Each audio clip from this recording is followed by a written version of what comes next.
오늘을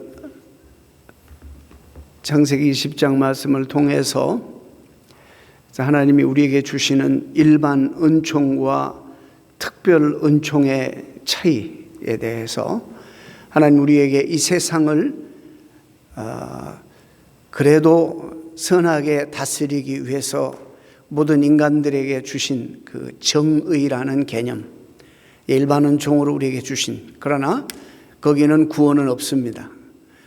구원받기 위해서는 하나님의 특별한 은혜, 하나님의 은혜가 필요한데, 구원뿐만 아니라 그리스도인의 삶 속에서 이 은혜가 얼마나 신앙생활에 중요한지 오늘 창세기 20장 말씀을 통해서 함께 나눠볼까 합니다.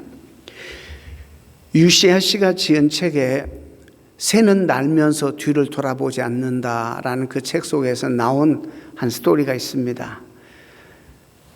무슨 얘기냐면 수도승과 전갈에 대한 이야기입니다. 어느 날 수도승이 돌을 닦다가 목욕을 하기 위해서 냇가로 내려옵니다. 그런데 내려와 보니까 수영을 못하는 새끼 전갈이 물에 빠져서 이제 허우적거려서 익사 직전입니다. 그래서 수도승은 그 손바닥을 펴서 그 물에 빠져 있는 전갈 새끼를 이렇게 건져줍니다. 근데 건져줬는데 은혜도 모르고 이게 물 위에 올라오자마자 그냥 침을 손바닥에다 꽂습니다. 그래서 얼른 깜짝 놀라서 이 전갈을 또 물에 떨어뜨립니다. 근데 이 물에 떨어진 새끼 전갈이 수영을 못하니까 또 익사 직전이에요. 그래서 이 수도승은 다시 손바닥으로 이렇게 전갈을 살려주려고 꺼내는데 또 찌릅니다. 이렇게 여러 번 반복하고 있는 수도승을 지나가던 사람이 지켜보면서, 아니 계속 이렇게 찌르는데 왜 그 살려주려고 그러십니까? 이제 이렇게 묻습니다. 그러니까 수도승이 뭐라고 하냐면, 이 전갈이 무슨 악의가 있어서 찌르는 것이 아니라 이 전갈은 바로 자기 본성을 따르기 때문입니다. 전갈은 내가 자기를 이렇게 살려서 안전한 곳으로 데려다 주려는 목적을 깨닫지 못합니다. 그것은 다다를 수 없는 의식의 차원이기 때문입니다. 하지만 독침으로 찌르고 쏘는 것이 전갈의 본성이듯이 위험에 처한 생명을 구해주는 것이 바로 수행자의 본성입니다. 그렇게 말했다는 것입니다. 이런 글이 나옵니다. 이야기에서 우리가 그 말 가운데 한 대단히 중요한 그 센텐스가 하나 있는데, 전갈이 다다를 수 없는 의식의 차원, 이 말에 한번 우리가 주목해 보시기를 바랍니다. 수도승이 자기를 살려서 안전한 곳으로 데려다 주려는 그 의도와 목적을 전갈이 알 리가 없습니다. 이것이 바로 전갈이 도저히 다다를 수 없는 의식의 차원이고 전갈의 한계입니다. 사람도 마찬가지입니다. 아무리 똑똑하다 하고 아무리 지혜롭다 하고 아무리 이 세상에서 날고 뛰어도 우리는 한계를 지닌 피조물에 불과합니다. 우리를 지으신 하나님은 영원하시고 무한하신 분이십니다. 그러니까 하나님이 하시는 모든 의도나 계획을 우리가 어떻게 다 짐작할 수 있겠습니까? 할 수가 없습니다. 인간의 의식의 차원이 하나님의 의도와 목적이 미치지 못하는 영역이 얼마나 많은지 모릅니다. 그런데 우리 교만한 인간들은 그 하나님이 내 이성 속에 잡히지 않고 들어오지 않고 이해가 안 되면 그냥 복잡하니까 다 무시하려고 하는 그런 대단히 교만한, 그리고 말도 안 되는 그런 태도를 교만하게 취합니다. 우리가 연약하고 제한된 피조물이어서 무한하신 하나님의 의도나 목적을 어떻게 다 깨달아요? 수없이 많은 그 깨닫지 못하는 영역이 정말로 많습니다. 그 중에서 대표적인 영역 하나를 말씀드리려고 하는데, 이거는 하나님의 특별한 은총, 특별한 은혜를 받지 않으면 도저히 깨달을 수 없는 영역인데, 인간의 이성과 의식으로 다다를 수 없는 하나님의 깊은 차원이 있는데, 이것이 바로 하나님의 은혜입니다. 이걸 모르면 오늘 본문을 절대 이해할 수가 없습니다. 이 하나님의 은혜에 관한 한 우리의 인간의 이성과 의식의 차원으로 도저히 다다를 수 없는, 미치지 못하는 그 인간의 부족한 한계를 인정해야 됩니다. 바로 근데 이 은혜가 우리 신앙인들에게 신앙이 신앙되게 하고 믿음이 믿음되게 하는 가장 중요한 요소가 바로 이 은혜라는 단어입니다. 그래서 많은 사람이 교회를 떠나는 이유도 이 은혜를 모르기 때문에 떠나는 것이고, 또 많은 사람들이 다시 교회로 되돌아오는 이유도 바로 이 은혜를 깨닫기 때문에 돌아오는 것입니다. 필립 얀시라는 사람이 참 글을 잘 씁니다, 이 시대에. 근데 이 필립 얀시가 What's so amazing about Grace라는 책을 썼어요. 유명한 책입니다. 우리 여러분들 한번 다 읽어보셔야 되는데, 한국말로도 번역이 됐어요. 놀라우신 하나님의 은혜라, 이런 제목으로 책이 출간이 되었습니다. 거기에 보면 이제 무슨 여러 가지 스토리가 있지만 그 책에서 하나 소개하는 스토리 중에 하나가 이제 이런 스토리입니다. 서구 사회에서 많은 학자들이 함께 이제 모여서 무엇을 디베이트 했냐면, 논쟁을 벌였냐면, 크리스천이티, 기독교의 독특성이 도대체 무엇인가, 이 독특성들이 무엇인가를 이제 다 리스트를 만들기 시작했어요. 예를 들어서 뭐 성육신, 뭐 다 부활, 뭐 이런 굉장히 다 독특한 거잖아요.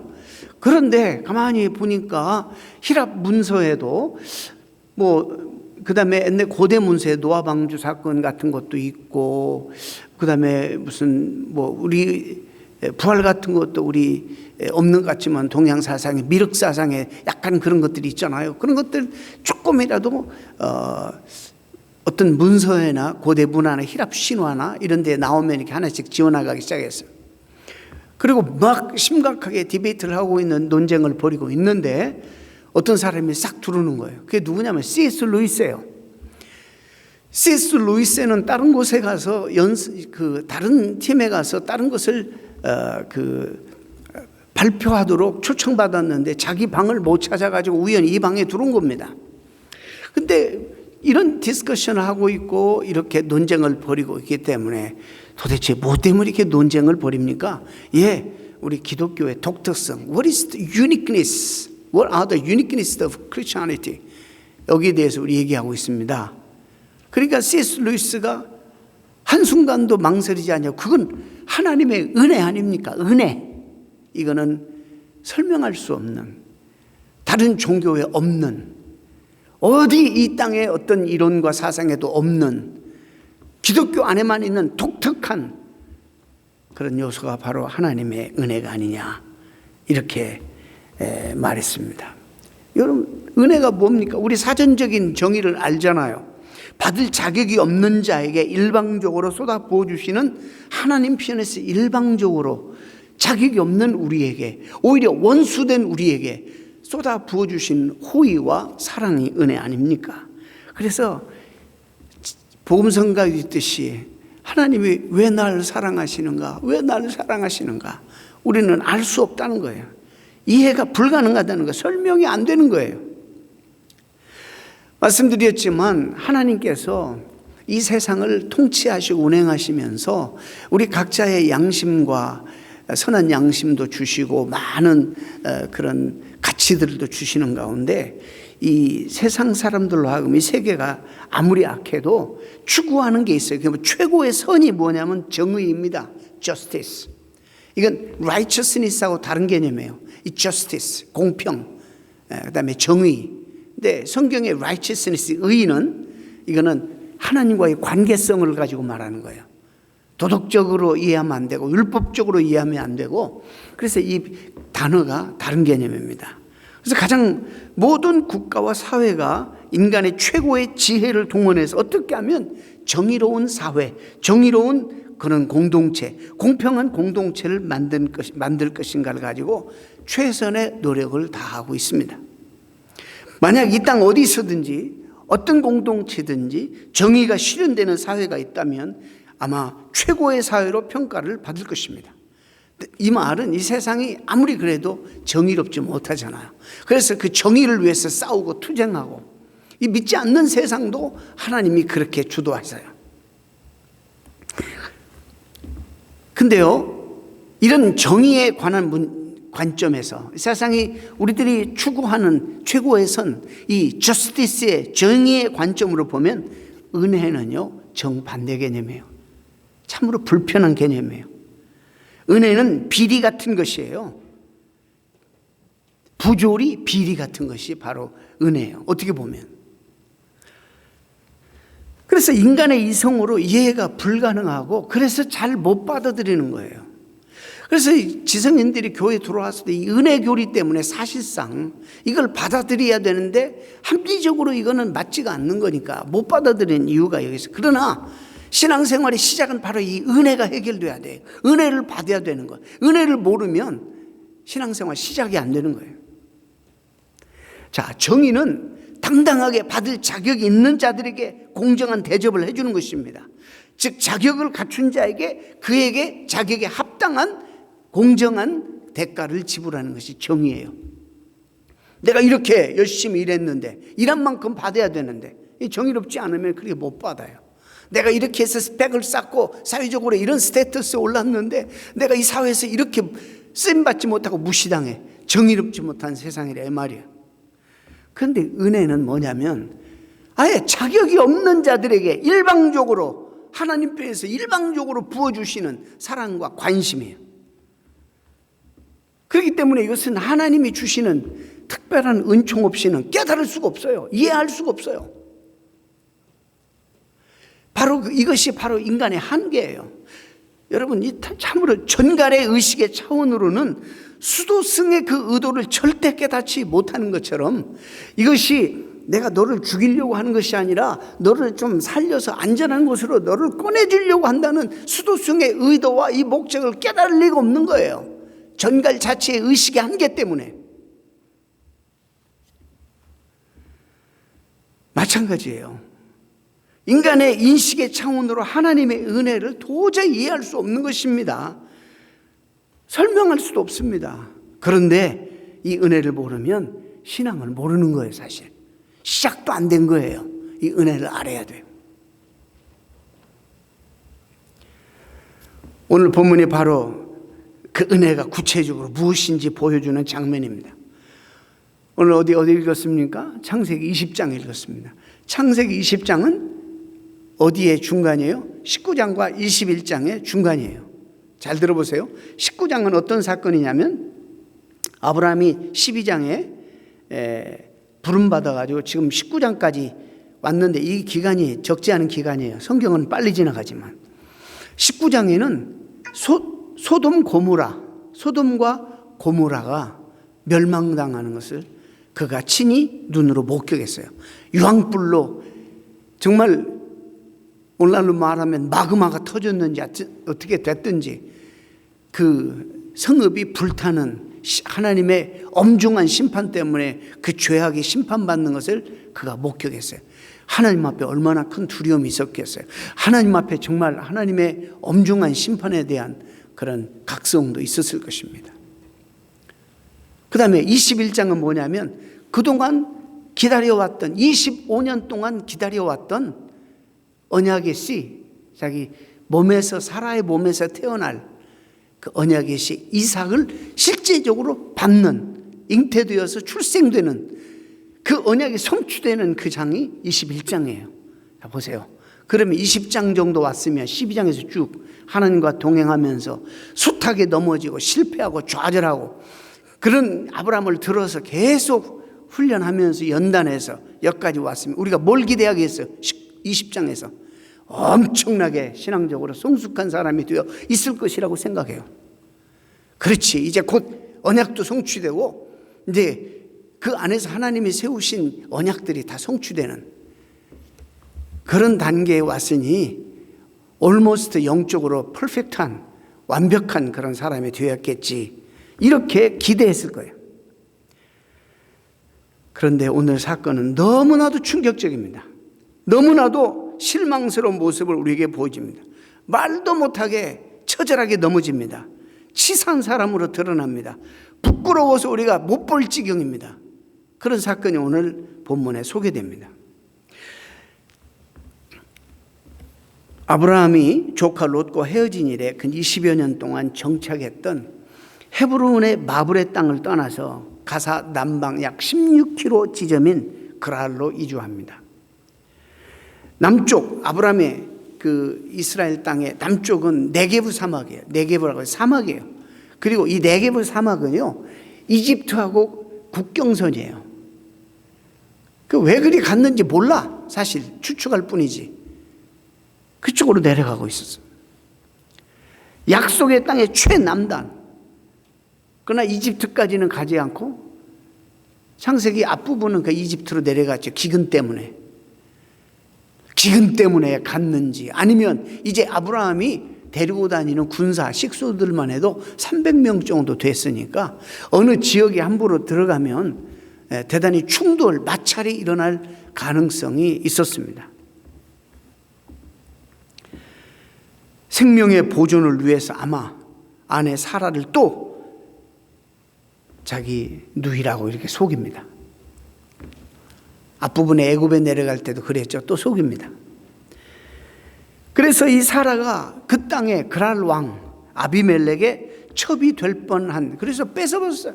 그건 너무나 쉽게 할 수 있는 그 부족의 왕이 타지에서 오는 그런 사람의 결혼한 사람은 아니지만 그런 젊은 처자가 있으면은 취할 수 있는 그런 권한이 그때는 많이 있었고 그게 풍습이었기 때문에 아주 누이니까 누이라고 하니까 취해버렸어요.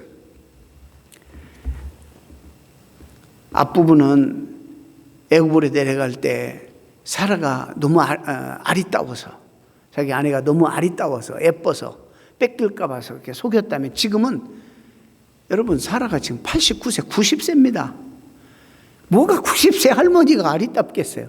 그래서 어떤 사람은 그렇게도 해석하는데 그것 때문에 그런 건 아니고 제가 볼 때는 추정할 때는 300명이나 되는 군사와 식소들을 거느리고 들어가니까 그 지역의 공권력, 그 지역의 사람들과 마찰이 일어나게 되고 그럴 것이 우려해서 아마 이 아브라함은 사라를 우리말로 상납했을 것이다. 참 이 부끄러운 얘기예요. 그래서 참 이 아브라함의 이런 실수는 24년 전에도 했었는데 가나안 이주 초기에 무슨 목초지가 네게브 사막인데 무슨 목초지가 그리워서 그리 내려갔겠어요? 모르겠습니다만은 정확하게 아무튼 무슨 이유인지 모르지만 그 부족을 이끌고 그랄족이 있는 곳에 들어간다는 것은 쉽지 않는 그 위험이 따랐을 것이다 라고 추측하는 것이 가장 정확하고 의미 있는 추측입니다. 자신의 영토에 들어온 이웃 족속과의 우호를 도모하기 위한 정략적 그런 목적인지도 모르겠습니다. 아무튼 동일한 수법으로 그랄 왕 아비멜렉을 속입니다. 똑같은 사건이 재현됩니다. 여기 아비멜렉이라는 이름은 우리가 바로 왕은 다 애굽의 왕은 바로라고 한 것처럼 여기 아비멜렉이라는 말은 여러분 일반적인 블레셋 왕들의 호칭이었어요. 자, 아브라함이 조금 전에 그 전장에 앞에 보면은 하나님의 손에 붙들렸을 때에 그돌라오멜의 연합군을 격파하고 소돔 왕과 멜기세덱의 영접을 받았지만 지금 그랄 왕 앞에서는 아내를 빼앗기고도 자기 아내라고도 말 못하고 참 비겁하게 지금 약해 빠져서 바라만 보고 있는, 지켜만 보고 있는 그런 모습을 봅니다.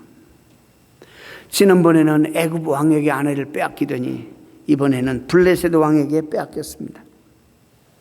이번에도 아내를 누이라고 속인 것입니다. 남자로서 특별히 이 아브라함이 누구입니까?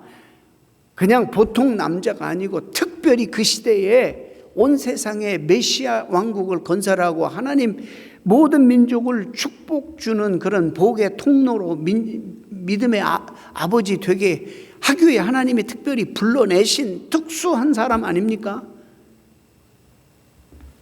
그런데 바로 이 특별한 사명을 받고 부름받은 믿음의 사람, 너무나도 부끄럽고 떳떳하지 못한 처세를 보입니다.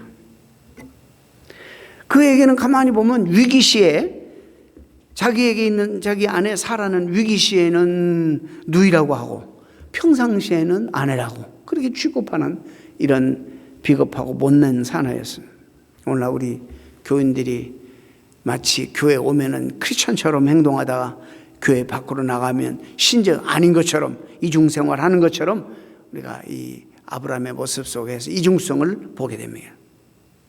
그가 있던 곳은 그래도 자기가 거주했던 땅하고는 약간 떨어진 이국 땅이고 또 상대가 왕이었습니다. 자, 결정적으로 이런 상황 속에서 이게 참 그래서 신앙생활의 애플리케이션이 쉽지가 않아요. 결정적으로 이런 상황 속에서는 신앙을 적용하고 그동안에 하나님이 함께 동행하시면서 가리키시고 교훈하셨던 것을 기억하고 하나님을 신뢰하는 그런 신앙생활에 적용이 있어야 되는데 전혀 하나님은 사라지고 그를 신뢰하기보다는 자기 자신의 그동안의 경험과 꾀를 먼저 내세웁니다. 하나님 편에서는 이건 대단히 섭섭한 일이에요. 여러분, 그 전장에 소돔성을 멸망시키면서 하셨던 말씀이 있어요. 내가 내년 이맘때에 내가 아들을 네가 받게 될 것이다. 이렇게 말씀하셨거든요. 그러면 아마 어쩌면 사라의 몸속에 지금 잉태되어 있는지도 모르는 상황이에요. 이제 21장에 가서 사라를 봤거든요. 아기를, 이삭을. 자기 아내의 뱃속에 하나님의 언약의 씨가 지금 움틀거리고 잉태되어 있는지도 모르는 이런 상황이에요. 위기의 상황이에요. 그런데도 아브라함은 속수무책이에요. 이런 못난 사람이 우리의 믿음의 조상이에요. 누가 더 다급하냐? 하나님이 더 다급하신 거예요. 하나님이. 아브라함은 뭐 속수무책이에요. 정말 그 당시 가서 그 사람의 얼굴을 그리고 몰골을 한번 봤으면 좋을 뻔해요. 좋겠어요. 하나님이 더 다급해 하시는 거예요. 왜? 하나님의 언약이 이 아브라함의 실수로 잘못되면 뒤틀어질 가능성이 있잖아요. 제가 이 비약인지 모르지만 아마 아비멜렉에게 갔을 때 사라의 몸속에 하나님 주신 약속의 씨가 잉태되고 있었는지도 몰라요.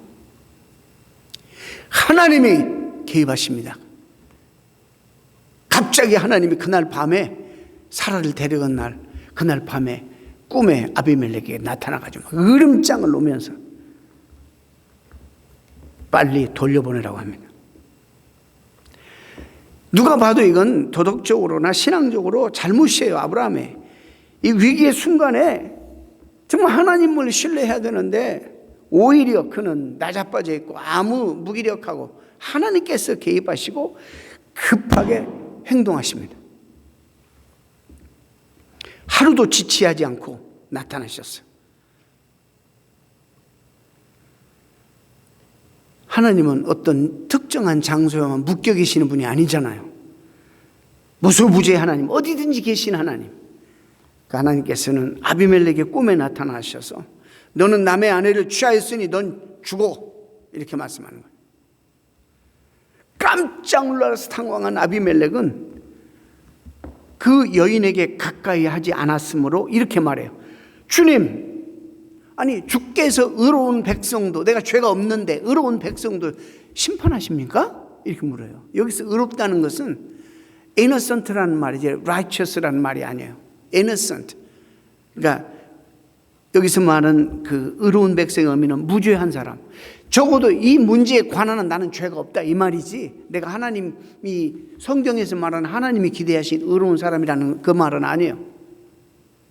죄가 없는 나도 무죄한도 또 결백한 백성인 blameless nation 이런 나라도 이런 사람도 하나님 멸망시키십니까? 이 사건에서 자신의 죄가 없다는 말이에요. 저 여인 저 남자가 자기 누이라고 말했고 저 여인도 스스로 나에게 고백하기를 우리 오랍이라고 했다. 그래서 나는 깨끗한 마음으로 떳떳하게 일을 했습니다. 이렇게 하나님 앞에 말하는 거예요. 근데 하나님의 응답이 하나님도 그를 인정해요. 그렇다. 그래, 인정하세요. 나는 내가 깨끗한 마음으로 이렇게 한 줄을 내가 안다. 그래서 내가 너를 지켜 너에게 죄 짓지 않도록 내가 이렇게 막아서는 것이다. 이제 그 여인을 남편에게로 빨리 돌려보내라. 그의 남편은 내 선지자니라. 이렇게 말씀하시는 거예요. 너에게 해가 되지 않도록 그 아브라함이 또 너를 위해서 기도해 줄 것이다. 하나님이 얼마나 높이시는 거예요, 아브라함을. 하나님이 그냥 말로 선포하시면 될 것인데 다시 아브라함을 높이기 위해서 왕을 앞에 가서 기도해서 하나님이 그에게 주셨던 재앙이 멈출 수 있도록 그렇게 해놨어요. 하나님도 인정한 깨끗한 사람 아비멜렉. 그럼에도 불구하고 오히려 하나님은 누구의 편을 들어요? 아브라함의 편을 듭니다. 아브라함을 보호하십니다. 아브라함을 높여주시기를 그는 나의 선지자라. 나의 대변인이다. 그가 축복을 해야지 네 재앙이 멈출 것이다. 여러분 대충 이해하십니까? 이게 하나님의 은혜입니다. 아브라함과 사라는 지금 자기 자신들만 위기에 몰아넣는 게 아니에요. 자신들로 인해서 죄 없는 에너센트한 아비멜렉과 그 집 사람들까지 위기로 몰아넣고 있습니다. 아비멜렉 입장에서는 엄청 억울한 일이에요. 멀쩡하게 잘 살고 있는 그에게, 그냥 잘 살고 있는 그에게 어느 날 느닷없이 방문자 하나가 오더니 그 아브라함의 방문으로 인해서 자신이 악을 행하지도 않았음에도 불구하고 자신의 온 집에 재앙을 맞게 되는 이런 억울한 일이 어디가 다 있겠어요? 여러분 보세요. 그렇죠? 꿈을 꾼 날 하나님의 나타나시고 말씀하신 날 바로 그 다음날 일어나서 신하들을 다 불러가지고 얘기를 하니까 다들 두려워 떨었어요. 그리고 아브라함을 불렀어요. 그리고 호통을 칩니다. 당신은 어찌해서 우리에게 이렇게 하였소? 내가 당신에게 도대체 무슨 잘못을 저질렀기에 나 잘 살고 있는데 그냥 당신이 들어와서 아무 상관도 없는 나와 내 백성들에게 이렇게 어려움을 줄 수 있어요. 나와 내 나라가 이 크나큰 죄에 빠질 뻔하였어. 당신이야말로 나에게 못할 짓, 너무나도 못할 짓을 한 것이요. 도대체 왜 이런 일을 했어요? 이렇게 물으니까 이제 아브라함이 변명합니다. 이곳에서는 사람들이 아무도 하나님을 두려워하지 않으니까 나의 아내를 뺏으려고 할 때 사람들이 나를 죽일 것이라고 생각했습니다. 이곳에서는 하나님 믿는 사람이 하나도 없고 나를 부끄럽게 여길까 봐 기도도 못하고 내가 크리스찬인 것처럼 내 정체성을 드러낼 수도 없고 나에게 불이익이 있을까 봐 나는 이렇게 철저하게 나를 감췄어. 이 말하고 똑같은 거예요. 오늘날 이런 우리들의 모습이, 이 아브라함의 모습이 우리들에게도 얼마나 많아요. 그리고 그가 말한 것은 또 틀린 말이 아니에요. 아내는 지금 사라는 나와는 어머니는 다르지만 아버지는 같은 이복 누이입니다. 정말로 나의 이복 누이로서 내 아내가 되었습니다. 하나님이 나를 내 아버지 집을 떠나 두루 이제 다니게 하실 때에 내가 아내에게 부탁을 했어요. 말하기를 이후로 우리는 가는 곳마다 그대가 나를 그대 오라비라 하라. 이것이 그대가 내게 베풀, 여기서 은혜라고 번역했는데 그대가 나에게 베풀 kindness, 친절과 love. 좀 불만이에요. 왜 여기서 은혜라고 번역했는지. 그대가 나에게 베풀 친절이고 그게 사랑이다. 우리 속이자, 짜고. 여러분,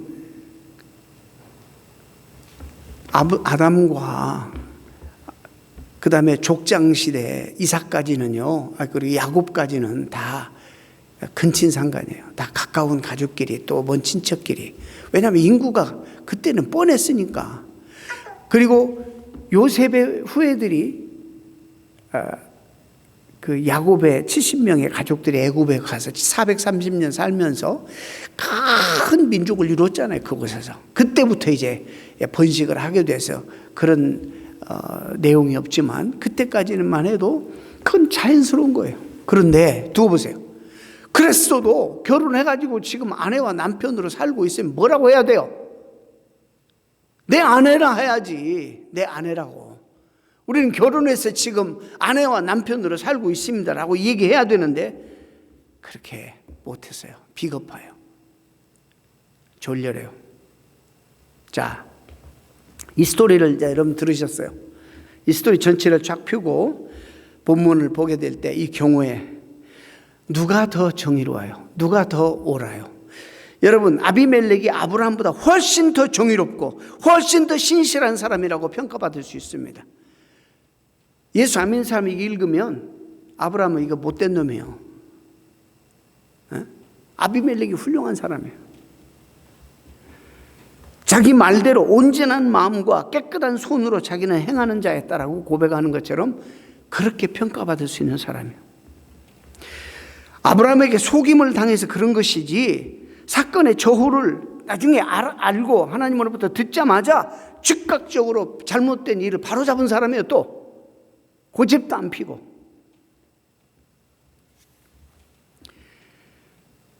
내가 무슨 죄를 너에게 범하였기에 네가 나와 내 나라의 큰 죄에 빠지게 할 뻔했다고 아브라함의 잘못을 지적해 줍니다.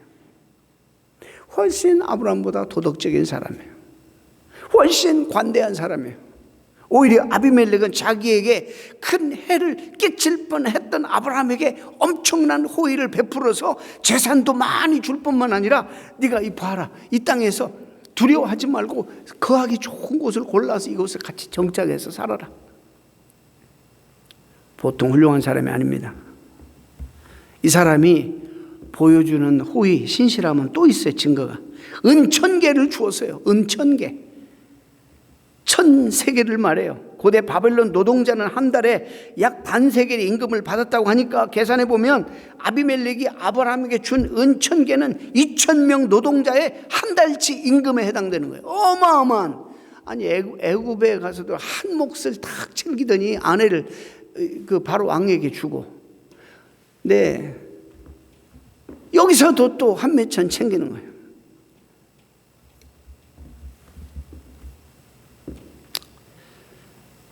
여러분, 제가 어제 영어를 써서 우리 규현이한테 보낼 때 우리 한국말에 제가 꽃뱀이라는 말 미국 말로 뭐 어떻게 표현할까? 이게 지금 꽃뱀이야. 꽃뱀 짓을 하는 거예요. 아내를 또 시켜가지고 하나 공모해가지고. 이게 우리의 믿음의 조상 아브라함입니다. 아비멜렉에게 그렇게 많이 돈을 준 것은 얼마나 이가 배려했는지 보세요.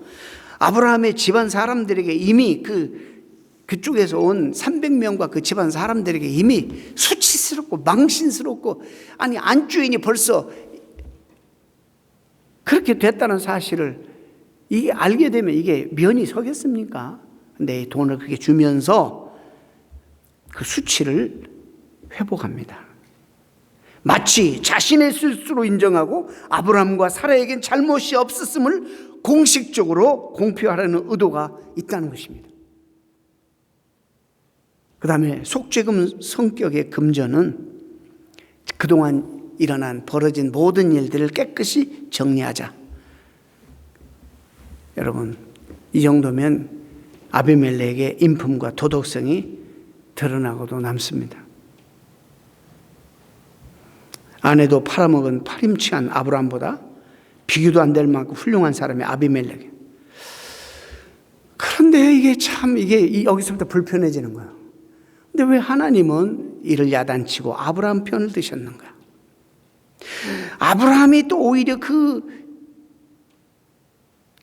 부족한 사람이 와서 왕을 위해 손을 얹고 기도해 줘야지 다시 살아나고 재앙이 멈출 것이 멈출 것이라 하면서 아브라함을 높입니다. 자, 이제 하나님 편에서 한번 봅니다.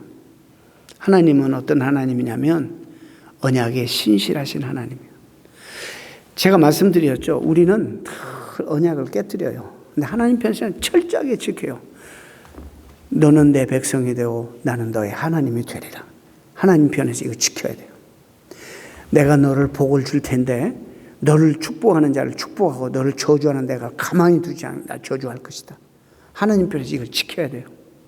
아브라함은 형편없이 살아도 이게 은혜입니다.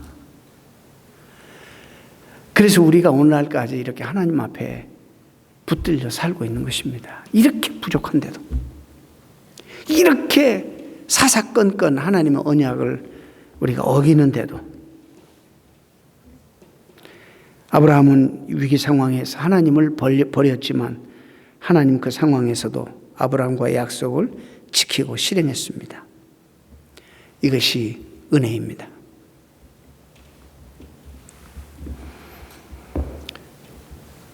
자, 여기까지 들으셨으면 우리가 이해하는 이 세상의 정의와는 너무나 거리가 먼 하나님의 모습을 발견합니다. 어떻게 이 하나님을 우리가 이해할 수 있을까? 아비멜렉은 이렇게 많은 배려를 하고 참 존경스러워요. 저는 이 묵상하다가 모든 사람이 그럴 거예요.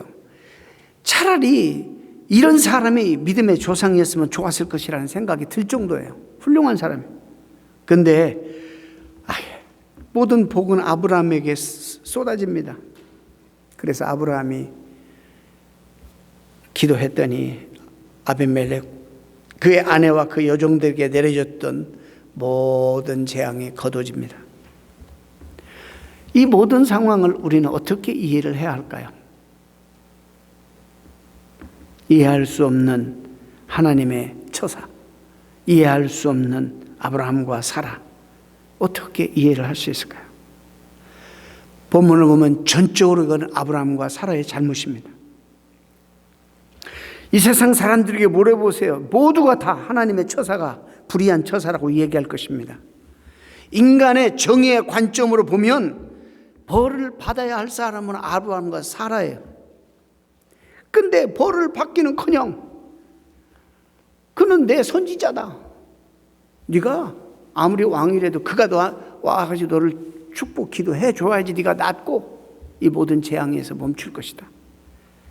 여러분 어떻게 이런 처사를 이해할 수 있어요? 은혜는 사랑에 근거합니다. 설명할 수가 없습니다. 그리고 이유가 없습니다. 그래서 이성으로 설명이 불가능합니다. 왜 나를 사랑하는지 그 이유를 모릅니다. 제가 예를 하나 들겠어요.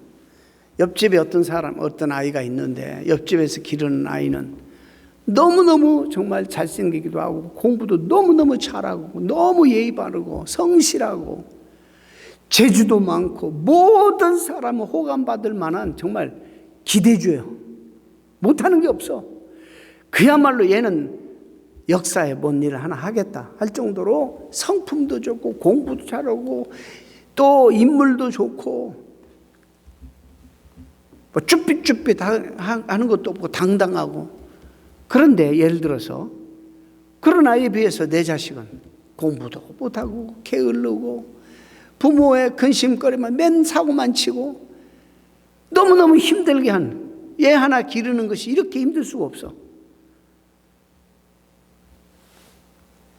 그런데도 이 엄마 아빠는 이 말썽꾸러기인 자식에게 등록금을 대주고 대학을 보내. 어떤 사람이 와가지고 아니 그게 무가치한 투자 아닙니까? 봐도 떡잎부터 알아본다고 이 싹수가 노란데 그 옆집에 정말 포텐셜이 있고 가능성이 있고 너무너무 정말 똑똑하고 잘나고 공부도 잘하고 성품도 좋고 누구에게든지 인정받고 이러는 애한테 투자하면 그게 가치가 있을 거 아니에요? 그게 말이 되는 말이에요, 그게? 그게 말이 되는 말이냐고요. 무슨 짓을 해도 내 자식은 내가 책임지는 거예요. 이게 사랑 때문에 그러는 거예요. 관계 때문에 그러는 거예요. 무슨 퀄리피케이션, 자격이 주어진 그게 아니에요. 이 관계. 이래서 우리가 하나님과의 관계를 맺어야 되는 거예요. 예수 그리스도를 영접하고 주님 만나 이 하나님의 자녀가 되는 권세, 이 놀라운 축복을 우리가 누려야지만 이 은혜를 알게 되는 거예요. 하나님이 왜 자기 자식에게 이러시는지 이제 아시겠어요? 누가 보아도 아비멜렉이 출중한데 하나님은 아브라함을 자식 삼았어요. 포기할 수 없어요. 추적하면서 어떻게든지 사람 만들고, 근데 결국에 보세요. 2장 가서는 열국의 믿음의 조상이 되잖아요. 하나님의 그 사랑이 그를 녹여요. 우리도 그 사랑 때문에 여기 앉아 있는 거고 오늘 이렇게 예배 자리에 나와 있는 것입니다. 자격보다 훨씬 더 중요한 것이 관계입니다. 그래서 은혜는 이 세상의 정의의 관점으로 이해가 불가능합니다. 그래서 어떤 시인이 요즘 자꾸 이런 말을 해요. 너무 크리스찬 안에서도 그냥 명사만 있지 동사가 없다는 게, 명사가 자꾸 강조하니까 믿음, 뭐 평강, 명사만 말하니까 이게 너무나 추상적이라는 거예요. 관념적이고. 그래서 명사를 동사로 얘기해야 된다라는 말을 했어요. 요한복음 3장 16절, 하나님이 세상을 이처럼 사랑하사 독생자를 주셨으니 이는 저를 믿는 자마다 멸망치 않고 영생을 얻게 하려 하심이라. 이 많은 문제 가운데 동사만 빼세요. 동사가 뭐예요? 동사가 사랑하사 주셨으니, 사랑하기 때문에 주신 거예요. 이럴 때 동사를 잘 봐야지 라는 거예요. 하나님 우리를 사랑하셔서 가장 소중한 아들을 주셨어요. 믿음을 동사로 설명하면 하나님의 은혜를 신뢰하여 나의 모든 것을 주께 맡기는 것이 믿음이에요. 그냥 여기 형이상학적인 개념이나 머리에 그냥 떠도는 개념이 아니라 실제적으로 하나님의 언약을 신실하신, 언약의 신실한 하나님을 내가 신뢰하고 내 삶을 맡겨드리는 그런 것이 믿음이에요. 그리고 그 은혜에 대한 인간의 응답이 바로 헌신이에요. 말씀을 맺습니다. 골로새서 1장 6절에 이 복음이 이미 너희에게 이름에 너희가 듣고 참으로 하나님의 은혜를 깨닫는 그 날부터 너희 중에서와 같이 온 천하에도 열매를 맺어 자라는도다. 무슨 얘기냐면 은혜를 받는 그 순간부터 우리는 열매 맺는 하나님의 자녀들이 되는 거예요. 은혜가 이렇게 중요한 거예요. 이 어려운 시기에 참 움직이지도 못하고 집에 있으면서 정말 얼마나, 제가 이게 다 말씀드릴 수 없죠. 우리가 너무나 잘 아는 한국인도 지금 우리 주변에 감염되어 있어요. 그런데 이게 법적으로 밝힐 수가 없어요. 누가 감염되어 있는지를 몰라. 이게 얼마나 불안해요. 한국은 그래도 대충 많이 여기보다도 감추지만은 그래도 보고 하는데, 와, 참 미국이 지금 위험한 위기에 처해 있습니다. 좀 하나님 앞에 다 돌아오라는 신호라고 저는 믿습니다. 하나님의 은혜를 받고 하나님의 은혜와 그리고 말씀으로 충만할 때는 어느 누구도 우리를 이길 수 없는 능력의 사람이 되지만, 우리가 잠시라도 하나님의 손을 벗어나게 되면 자기 자신도 지키지 못하는 그런 비겁쟁이가 되고 마는 것입니다. 여러분, 우리가 이런 동안에 집에 성경도 많이 보시고 기도 많이 하셔서 정말 하나님의 은혜가 도대체 더 무엇인지 내 인식의 한계를 뛰어넘는 그 경지에 도달해서 하나님 앞에 사랑을 드리고 헌신을 드리는 여러분 되시기를 축원합니다. 우리 다 같이 기도하겠습니다.